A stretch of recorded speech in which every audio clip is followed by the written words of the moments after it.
Yo, what is up, guys? It's your boy MMA Propaholic, and I'm back with another breakdown for UFC 283. And I'm going to be breaking down Warlley Alves versus Nicolas Dalby. And we got a great fight here, guys, as Dalby is 6 years elder, and they both have the same height, as Dalby has a 2-inch reach advantage. Both fight out of the orthodox stance. And yeah, guys, Dalby has 8 more professional fights, and he's 20-4, and Alves is 14-5. Dalby has 200 more professional minutes of cage time than Alves. It's Alves who has 4 more fights than Dalby in the UFC, as Alves is 13 and Dalby has 9. And yeah, guys, Alves has been finished in 60% of his losses, and of course, Dalby has never been finished. It's very hard to finish Nicolas Dalby, but we'll get into that. Yeah, guys, Warlley Alves has a 76% finish rate in the UFC. And Dalby overall has a 50% finish rate, but 9 of his fights have went to decision in the UFC. Yeah, guys, what really sticks out here to me is Alves' cardio. But I don't really like how Dalby breathes in his fights. Like, if you guys have ever watched a Nicolas Dalby fight, he honestly, he breathes like a walrus, guys. And it will be like 2 minutes into the first round, and when I'm watching Dalby's tape, and especially the fight, which really stuck out to me was the D-Rod fight. I know he won that fight, but I mean, the way he was just breathing, and he was getting kind of walked down in the first round, but he was landing tons of leg kicks and was actually being the aggressor in round 2. But he did slow down in round 3, but Rodriguez didn't try to even take him down in that fight. But I just don't I love how Dalby does pressure. He does try to mix in his wrestling.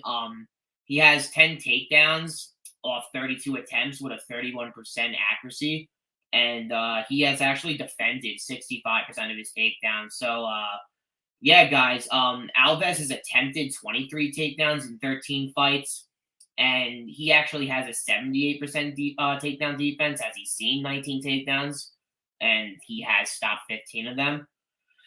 And yeah, guys, so it's Alves who's actually throwing less significant strikes per minute on the feet, but it's Dalby who's throwing the same amount and landing at the same amount at 3.22, and Alves is landing at 3.07. And Alves has a 51% striking defense, as Dalby has a 53% striking defense. The Alex Oliveira fight, guys, I didn't really you guys watch that Alex Oliveira fight. Alex Oliveira wins the first round at range, and he mixed in his wrestling a lot in this fight. Round 2, I did give to Dalby, but he was losing the first minute of that round. But would really you guys can say Dalby won that fight. He was in home territory, guys, and what actually happened in the third round, it's a 1-1 fight, and Alex Oliveira lands a takedown, I think 20 seconds into the third round. And what does the referee do when Alex Oliveira is advancing positions? He's trying to advance positions so he can get a triangle choke, and he was throwing hammer fist. He was laying down on top control, and he was throwing hammer fist on Dalby. And what did the referee do? He stood them up with 2.5 minutes left, which was just crazy to me. And I don't think Dalby won that fight, but I mean, they gave it to him, and that was actually his debut. So that is a very good debut fight for Dalby. But then we all know about Jesse Ronson. Jesse Ronson came pilled up and choked out Dalby. But I know he's Dan. This guy Dan, who was on Clint's show earlier this week, he made a great point, and shout out to him, because you're still getting submitted by Jesse Ronson 3 minutes into the first round, and it's just crazy because Alves is just way more of a killer than Jesse Ronson, and has faced a way better competition, and has better skill than Jesse Ronson. So, and the D-Rod fight, which was I think Dalby was a plus 265 dog in that fight, which is when I see all the line watching the fight, that was crazy to me. He won that fight by decision. And the Tim Means fight, what did Tim Means do? Tim Means was actually able to wrestle Dalby and get him down pretty easily, man. Like Dalby doesn't really resist getting taken down. Like I think Dalby doesn't mind being in his back because he has a really strong guard in his back, but he's not doing any jujitsu off his back. But there are some fighters who don't mind getting taken down because they have strong guards. But like, I mean, I'll tell you guys now, like Dalby's going to try to shoot a takedown against Alves, and if he does that, I just like don't do that because Alves is going to choke you out. Alves is a nasty front choke, and if you put your neck anywhere in a bad spot near Alves, he is going to squeeze every last inch of himself in order to choke you out and put you to sleep. Like Dalby in the Claudio Silva fight, guys.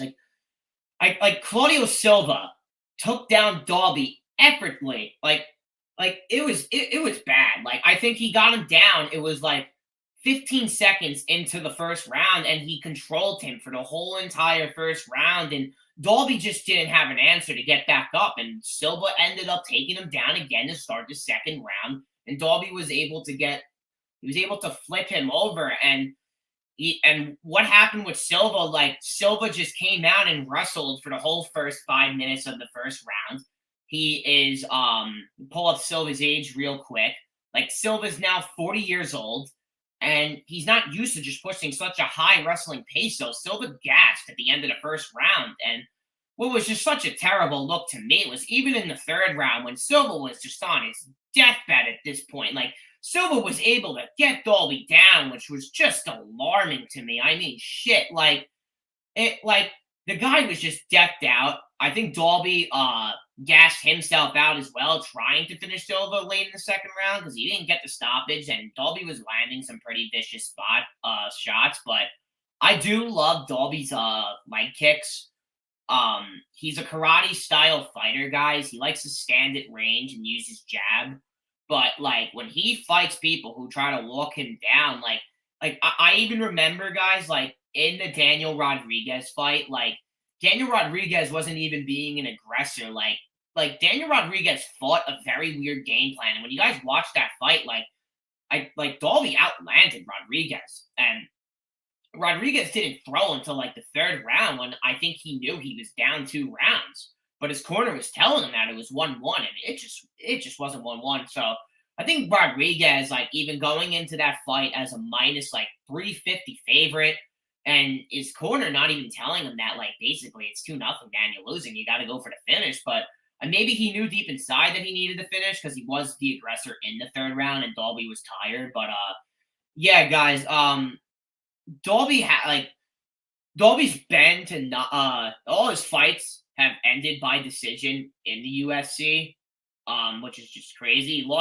lost his first 3 fight. No, yeah, he had a fight back in 2015. And then he lost 3 decisions in a row to Zach Cummings, Peter Sabota, and Carlo Pedestral. So yeah, guys. Like what I really do like about Alves is that he's powerful. And it's just easily going to be the most powerful striker that Dalby is going to face.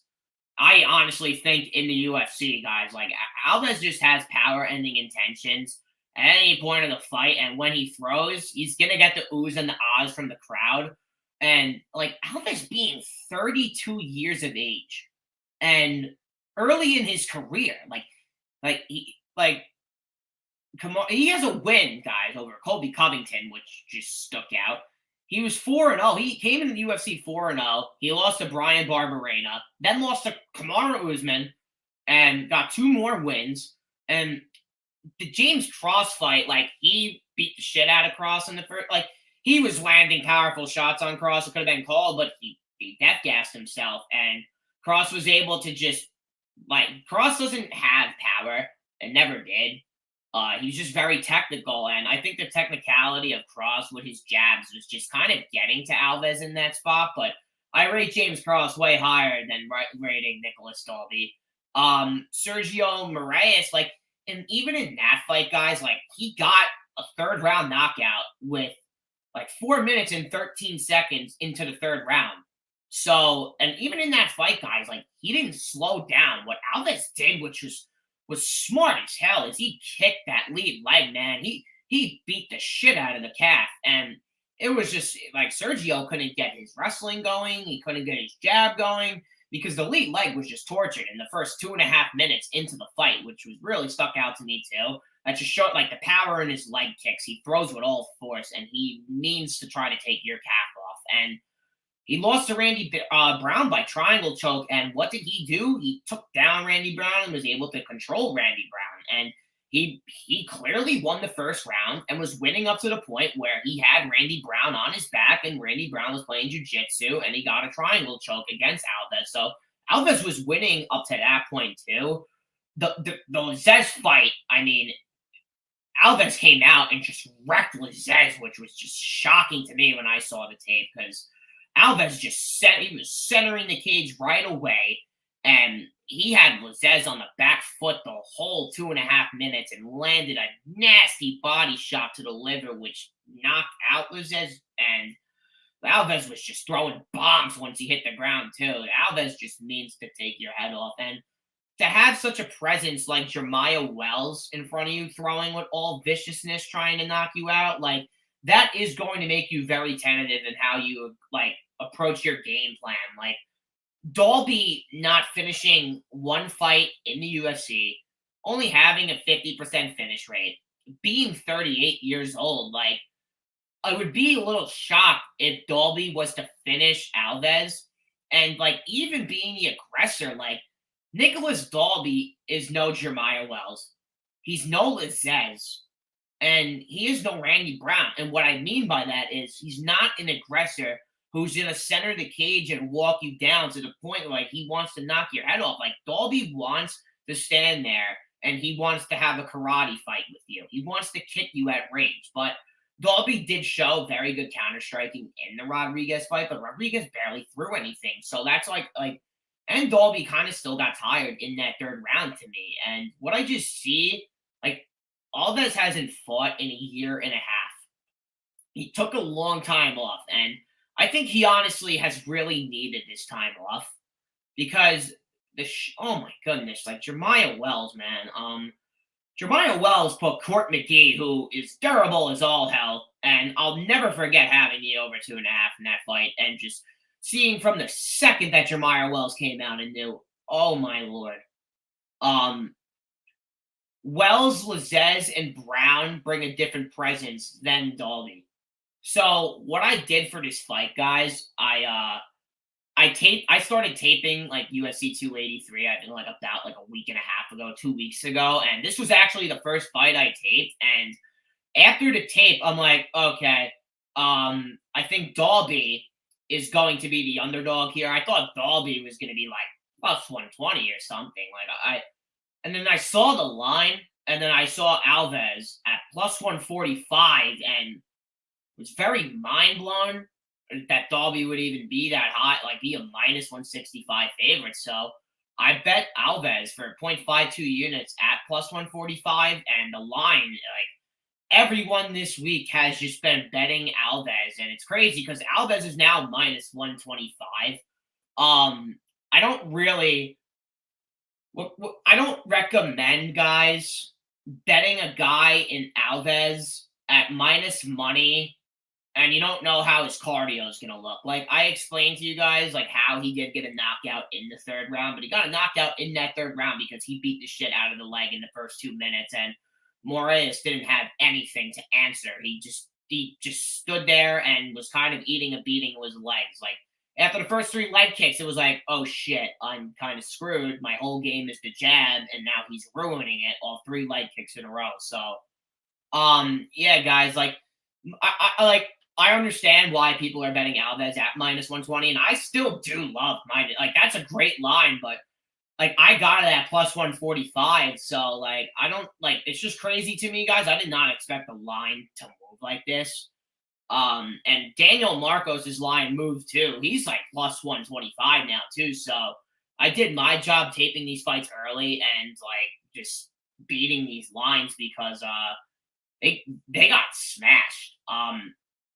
But like even like the over under here, like I wouldn't touch an over under because like if you guys like maybe Alves finish only, Like, but I wouldn't even bet Alves finish only because holy shit, man, you're not finishing Nicolas Dalby if you're not on drugs. So I I don't know, man, but I really do think that this is a great spot for Alves, and I just thought the plus money on him was just a great spot, and I just put a little amount of money to win 0.75 units just because like the plus 145 was alarming. I could say it another 30 times. It was just very alarming that I had to bet that number. Um, and like it's like Alves he's 6 years younger too here, guys, and he has fought the way better competition than Dolby. But Dolby has fought some pretty good competition. But yeah, guys, my bet here is Alves at plus 145 for 0.52 units.